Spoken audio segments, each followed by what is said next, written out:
So you've been using the Endoscope Eye. How have you found it? Actually, remarkably easy.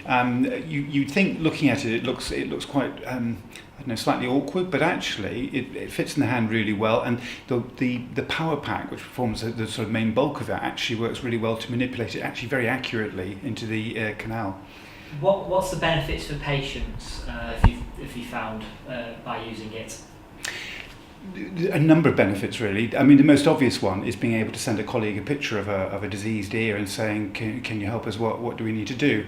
Now, that's played out in terms of haven't had to send the patient to hospital because the colleague's been able to give me advice.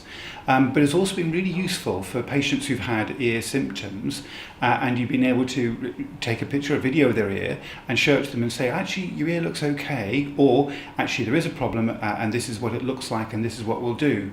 So in terms of improving the patient relationship with the doctor, actually it's been really useful. And actually there's a fascination element for the patients. They think it's really interesting. They're really engaged at looking at it because it's not something they would normally ever see.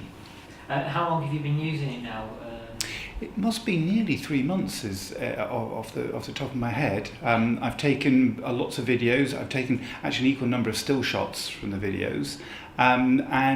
It's just been really useful. And I've used it, actually, I've taken it occasionally when I've done out of hours, because you quite often get children being brought down, older children certainly, where there's a concern about a possible ear infection. It's quite useful to be able to show the parents actually there really isn't an ear infection.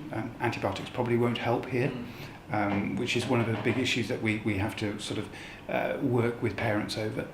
In terms of, I haven't come across any problems with it. It's been pretty flawless. Have you had any feedback from patients after you've used it? The feedback I've had really is just one of interest and actually no negative comments at all. I think the issue about is it uncomfortable or does it cause any problems? No, it hasn't, and I think it's just enhanced the experience rather than anything else.